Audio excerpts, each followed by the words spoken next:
Welcome to The Right Chamber, the podcast that takes you inside the NHS to explore what really makes a hospital a hospital. Each episode, we sit down with the people who keep healthcare moving, from doctors, nurses on the front line, to students, the support teams, administrators, corporate staff, and everyone in between. These are the voices that often go unheard, but together they form the heartbeat of our hospitals. Our aim is simple: to share authentic stories that are accessible to the public, meaningful to NHS staff, and a reminder that healthcare is more than treatments and wards. It's a whole community working together. So whether you're part of the NHS family or simply curious about the people behind the service, join us as we open the doors to the conversations that matter here in the Right Chamber. Professor Atiq-ur Rehman is a consultant vascular and endovascular surgeon. He began his career as a junior doctor at the Dudley Group in 1993, returning as a consultant in 2004. Passionate about advancing medical education, he has served as a Director of Medical Education since 2018, shaping training and supporting the next generation of healthcare professionals.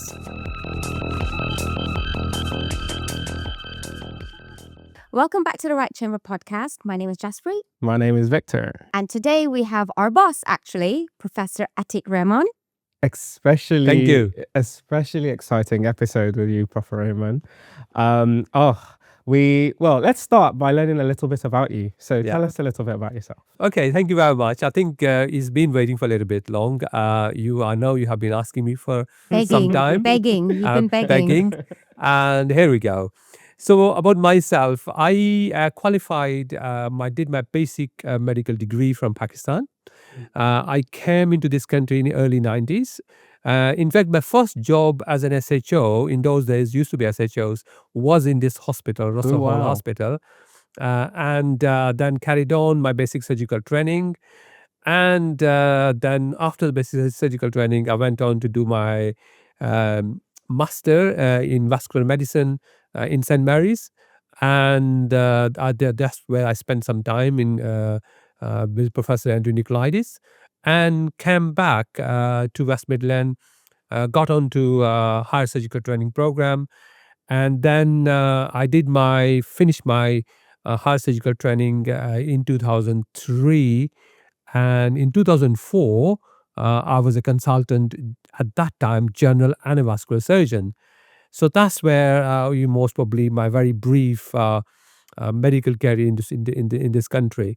And soon after, obviously, when I was appointed a consultant in my, I would say, a home hospital, because I'm based in Dudley for many years. My father's been here for many, many years, since early 60s.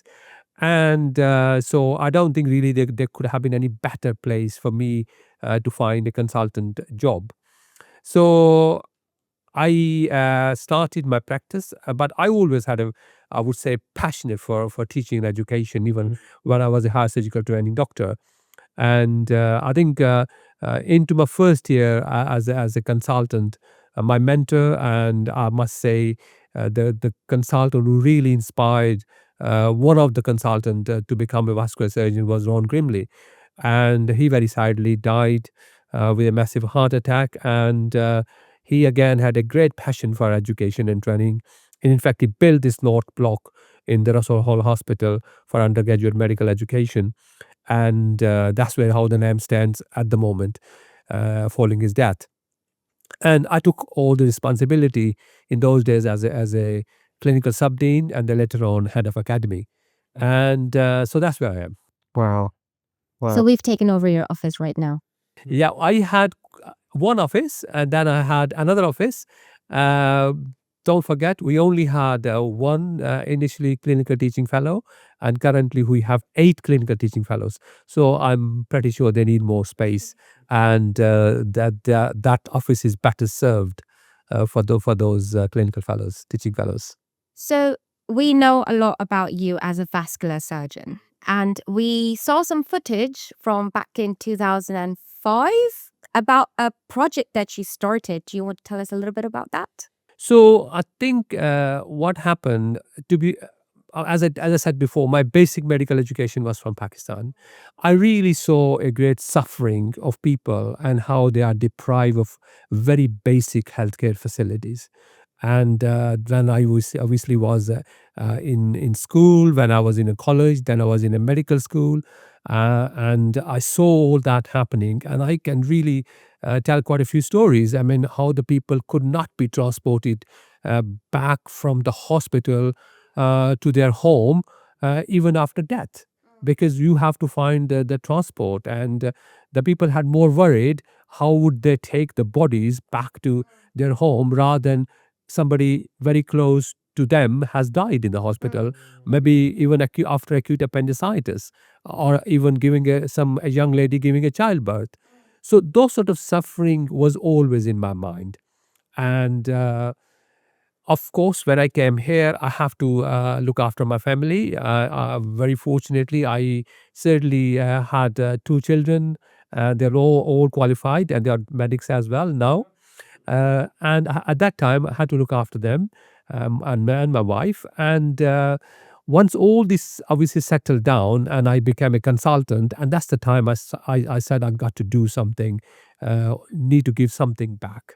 You always And had it at the back of your mind. I always had that in back in mind. And on top of all of that, what happened?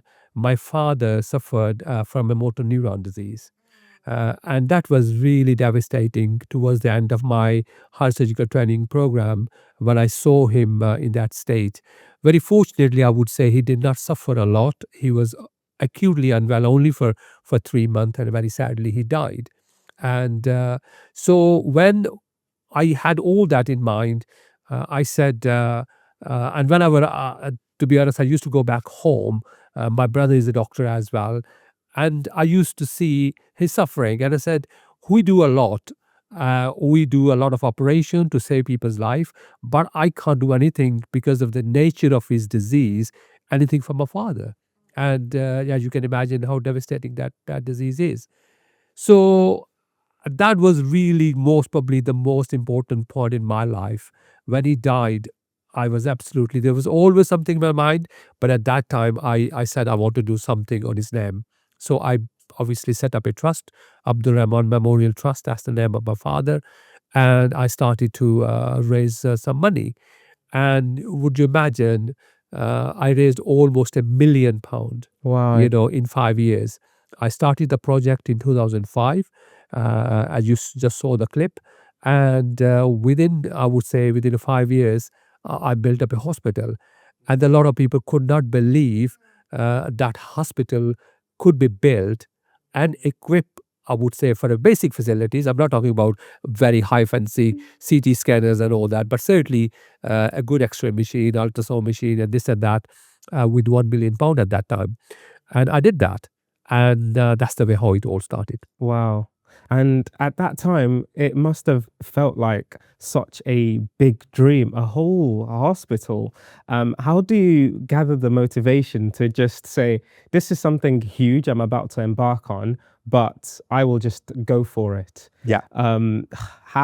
It's not everyone that can just do that. How did It you? was, I think that's really, Victor, is a good question. And a lot of people question me. My colleague challenged me working in this hospital and in other hospital. And my sister challenged me and said, you are not a big celebrity. How you going to raise the money? Have you got the money in your pocket? But I had the ambition. I had all the stuff in my mind, how I'm going to do it. And I said to my sister, whatever I've got, I'm going to spend it. Wow. And let's see what happened afterward.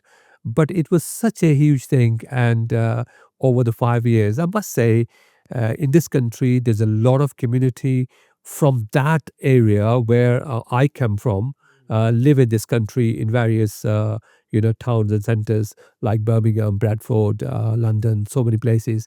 So I have to reach out all those communities and basically try to tell them how fortunate you are, living in the NHS, where if you have any problem, how quickly you can get the service.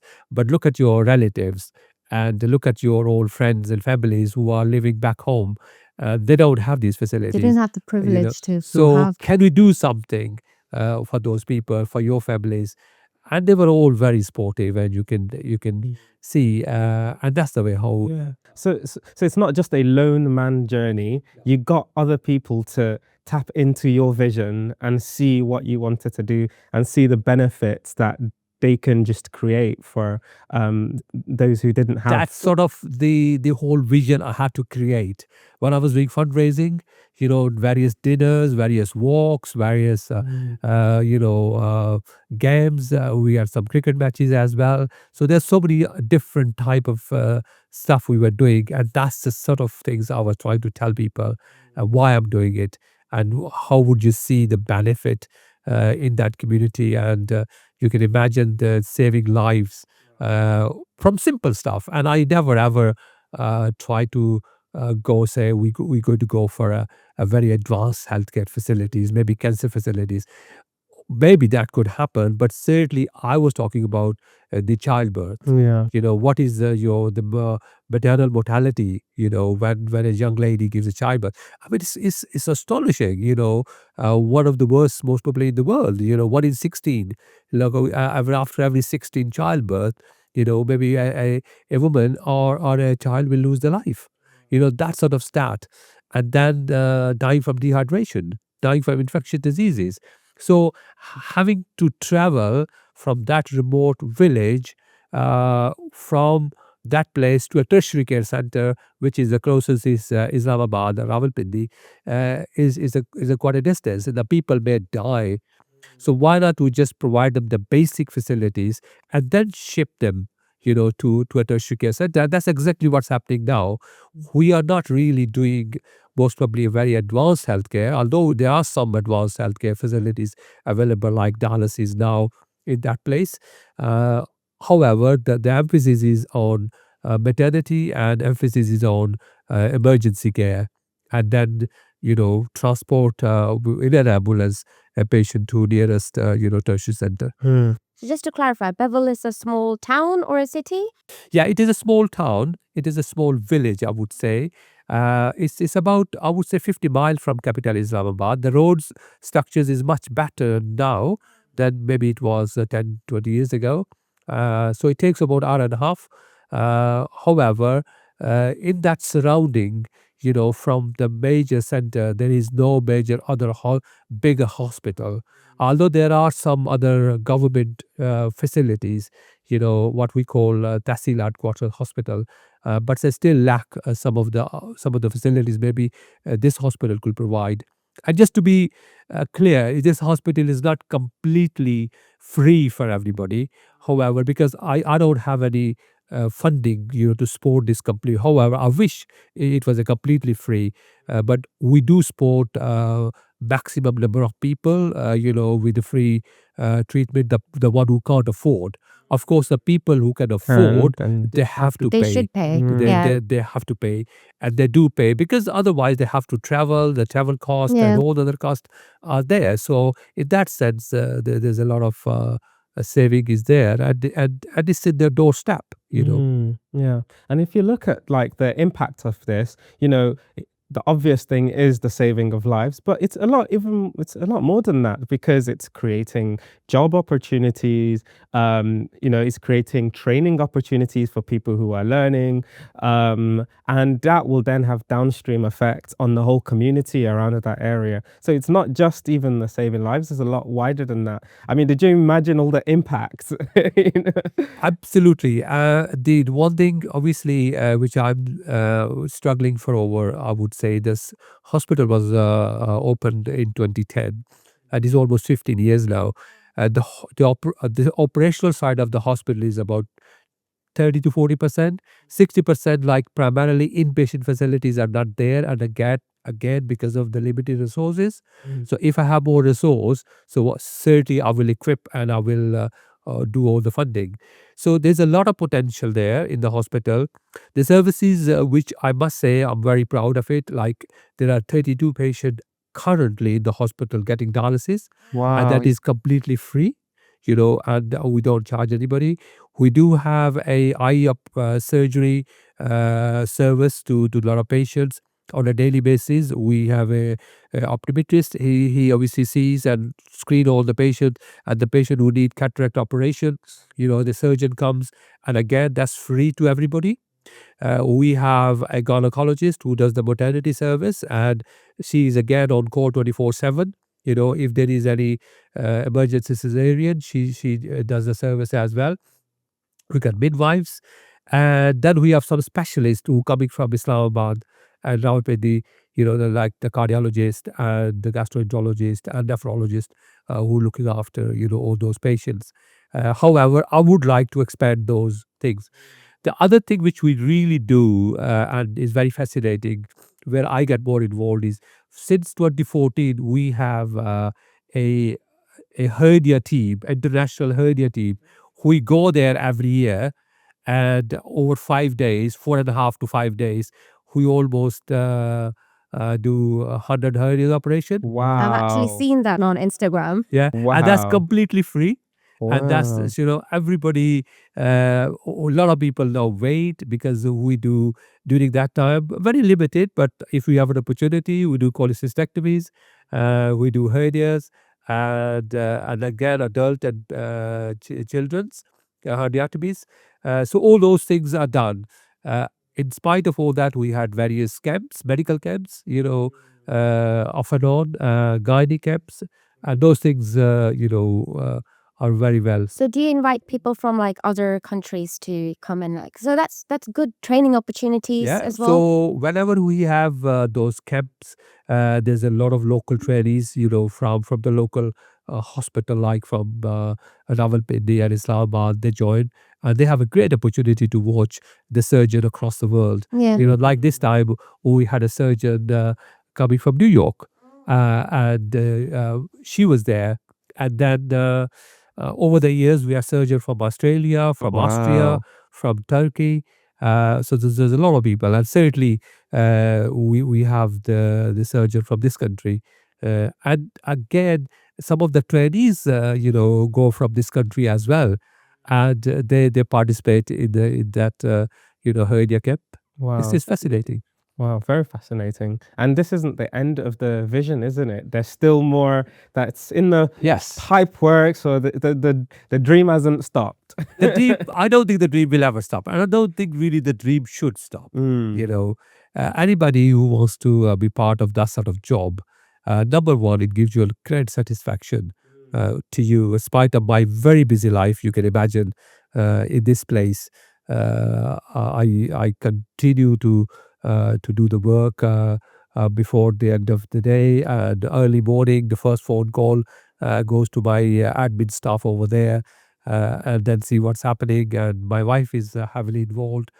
So we're all, and of course, now my daughter, who is a senior gastroenterology trainee, my son is a vascular trainee as well. So we are all heavily involved, but we would like to involve the wider community as well, especially the medical community, because this is a big dream, and I would love to really take part. Hopefully, in future, if we have again a resource, going into the nursing school, the dental school, and the medical school, if those obviously the right resources are there, you can imagine it's a huge task. It's not as simple as one would imagine. Yeah, absolutely. And just one thing I like to pull out, for our listeners, we'll have medical students listening and resident doctors listening. And that is just that take note of the things that you experience as you're progressing through your training. And if there are places that you feel you don't quite like, or places or gaps that you feel that you can fill, or things that you feel that you can just impact, then take all those things on board and just gather the motivation, and you can make such a massive impact. I think, first of all, I must say, when you are a medical student, you want to pass your exam and you want to become a doctor. And certainly those are the pressure, the tensions, and a lot of challenges that's there. Then you are a resident doctors, and then you have the other challenges. You have to pass again your lot of exams, you find a job and your family. And once you are settled relatively, and you will be never settled in your life completely, I can tell you, there will be always challenges, but you should always have some ambitions. A lot of people do have ambitions, whatever you want to do. And I think while our job being a medics is primarily with human beings, with being a person, who can talk to people and make their life better, I mean, this is one of the job I always felt the most uh, thankful and most rewarding, I would say, where you can give something back in my case, But everybody should have an ambition to do something different. Yeah. The drive to make a change. And it's not only just doing your job. And in your life, number one, again, being a medics, you have to be a good medics, but you have to be a good human being. Yeah. And being a part of that, community, you have to do something. And no matter whatever that is, Yeah. for different people, the things are very different. In my case, certainly, that's what I wanted to do. And I will strongly encourage, because this is something really gives me a lot of satisfaction.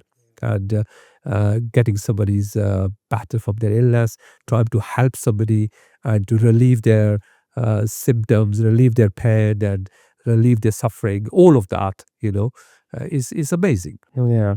So coming back to what you want me to ask you, what are the challenges you're facing in the The NHS? biggest challenge, I must say, the biggest challenge is the money. I wish I had more money, and then I can expand my dreams and I can do more work in my hospital. So I continue to raise some fund. I continue to do some charity function. Number one, to obviously do the running of the hospital. And of course, if I want to expand some of the services with the current hospital, because there's a lot of, as I said before, there's a lot of potential.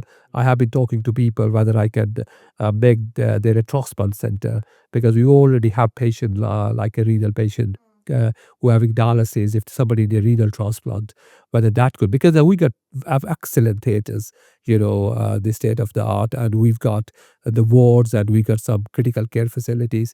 But it's just the question is how we equip those things and how we can get to the human resources. So those are the sort of thing.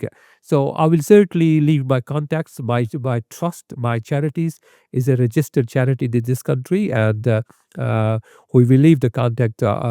It's ARM Trust, Abdul Rehman Memorial Trust. And so if anybody wants to donate anything, that'll be great. But even it's not all about donation, it's about contribution. Yeah. And if somebody can contribute in any way, as the last time, we had a medical student from Bradford. Wow. She joined us. And because, well, luckily, she obviously had the family relationship almost in the same village. We got two anesthetists who goes almost every year in the Hernia camp, and again they have some family relationship in the village, and their family belongs to that village, and they go every year doing the Hernia camp, and I'm very grateful to those individuals. So any contribution from any person will be Maybe great. we can ask our listeners to maybe give us some ideas on fundraising events. Yeah. And then Yeah. we can work on that as well.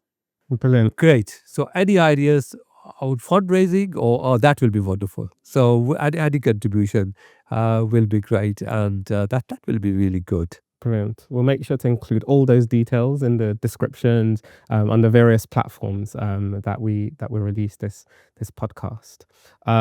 Brilliant. Just in the interest of time, I think that's a lot to chew on and digest.